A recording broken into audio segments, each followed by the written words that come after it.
अस्सलाम वालेकुम, this is सफ़ीर ख़ान। उम्मीद है कि सब खैरियत से होंगे। हमने ड्रामा पे वीडियो बनाई है पुरानी, मैं डिस्क्रिप्शन में दे दूँगा। इसके अलावा कुछ दिनों पहले हमने हिस्ट्री ऑफ क्लासिकल ड्रामा शुरू किया है और उसमें हमने ग्रीक ड्रामा को कवर किया है। आज जो हमारा टॉपिक है वो रोमन ड्रामा के बारे में है कि क्लासिकल ड्रामा में रोमन ड्रामा का क्या किरदार है। तो शुरू करते हैं। तो दोस्तों, सबसे पहले हमें ये जानना है कि रोमन रिपब्लिक जो था वो 509 मतलब 509 बीसी में स्टार्ट हुआ था। कॉमन एरा से 500 साल पहले स्टार्ट हुआ था और 27 बीसी तक ये चला था। रोमन रिपब्लिक से मुराद ये था कि रोम के जो लोग थे उन्होंने मिल के एक हुकूमत, एक कौम बनाई थी, एक गवर्नमेंट बनाई थी।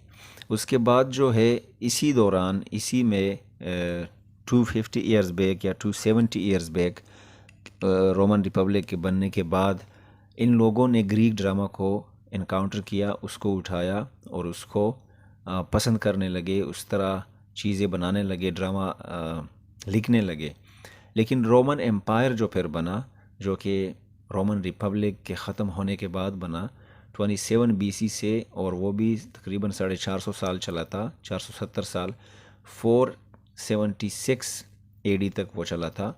तो ड्रामा जो था इस दौरान बहुत ज़्यादा फैल गया था पूरे यूरोप में रोमन एम्पायर की वजह से, क्योंकि रोमन एम्पायर ने पूरे यूरोप को अपने लपेट में लिया था, बहुत सारे कंट्रीज़ को कब्ज़ा किया था और इसी दौरान वो इंग्लैंड में भी पहुंच गया था।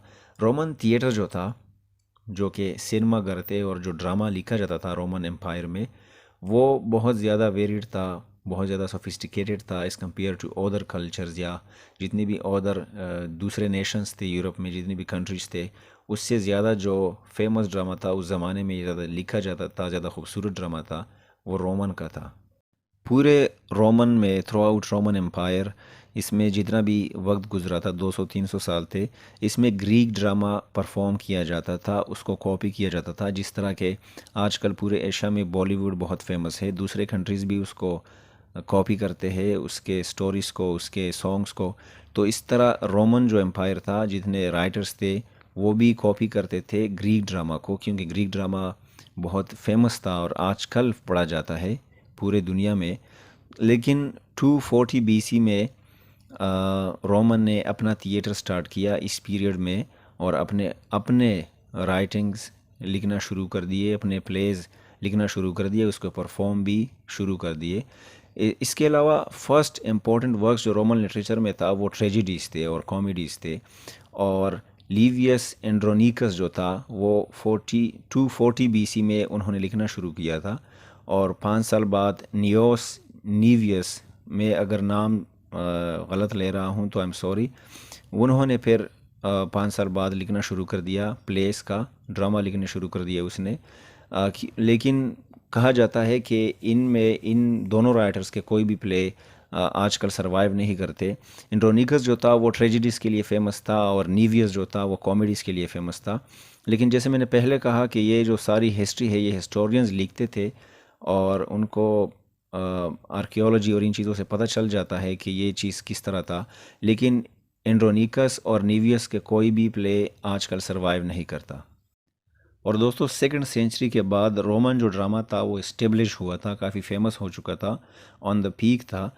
मतलब लोग अपना लिखने शुरू किया था, लोगों ने अपना लिखना, और ग्रुप्स की शक्ल में राइटर्स जो थे वो बैठते थे, लिखते थे और मुकाबले होते थे उसके बाद। लेकिन एक चीज़ इसमें बहुत कॉमन थी कि ये ग्रीक जो कॉमेडीज़ उनसे पहले 100-200 साल पहले गुजरे थे, ये जो राइटर्स थे रोम के, ये भी उसी सब्जेक्ट्स को लेके उठा के उसके बेस पे चीज़ें लिखते थे, या उसी थीम्स पे चीज़ें लिखते थे। नया चीज़ लिखना बहुत कम था रोमन के लिए, रोमन जितने भी राइटर्स थे। और बहुत फेमस जो रोम के राइटर्स थे वो टिटस मैक्यूस प्लेटस था, जिसे प्लेटस कहा जाता है, और फेब्लियस टेरेंटियस एफर है, जिसे टेरेंस कहा जाता है। इन दोनों को आजकल भी पढ़ा जाता है, फेमस है टेरेंस और प्लेटस। और रोमन के जो राइटर्स थे, प्ले राइटर्स थे, इन्होंने कोरस को इंट्रोड्यूस किया था एक अलग चीज़ के लिए। हमने ग्रीक हिस्ट्री में ये पढ़ा था कि कोरस तब से है, एरिस्टोटल ने भी उन चीज़ों के बारे में बात की है। लेकिन रोमन ड्रामा में जो कोरस था वो एपिसोड्स या एक्ट्स को ख़त्म करने के लिए इस्तेमाल होता था।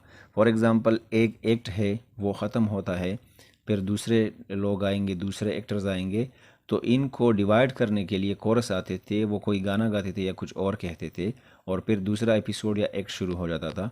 और रोमन जितने भी राइटर्स थे उन्होंने म्यूज़िक्स को भी डायलॉग्स के साथ शामिल किया था। जिस तरह आजकल अगर हम कोई मोटिवेशनल स्पीच देख रहे हैं, कोई मूवी देख रहे हैं, तो उसके साथ अपना एक म्यूज़िक होता है। अगर हम रोमांटिक सीन देख रहे हैं तो उसके साथ एक अपना म्यूज़िक होता है। तो डायलॉग्स के साथ म्यूज़िक तब से इंट्रोड्यूस हुआ है। प्लेटस जो था वो बहुत ज़्यादा फेमस था 205 से लेकर 184 बीसी तक, और उसके 20 कॉमेडीज़ जो है अभी तक सरवाइव कर रहे हैं, आजकल पढ़े जाते हैं आजकल भी। और फारसिस के लिए वो बहुत ज़्यादा फेमस था। फारसिस मैंने कहा था ड्रामा के टॉपिक में, व्हाट इज़ ड्रामा, उसमें मैंने सब जनराज ऑफ ड्रामा में फारसिस की भी डिफिनीशन की थी कि वो किसे कहते हैं। वो फारसिस के लिए बहुत फेमस था, और इसके डायलॉग्स जो थे वो बहुत वीटी डायलॉग्स होते थे, मतलब बहुत ही अक्लमंदाना डायलॉग्स थे, और उसके साथ ह्यूमर शामिल था, मजाक शामिल था उस डायलॉग्स में।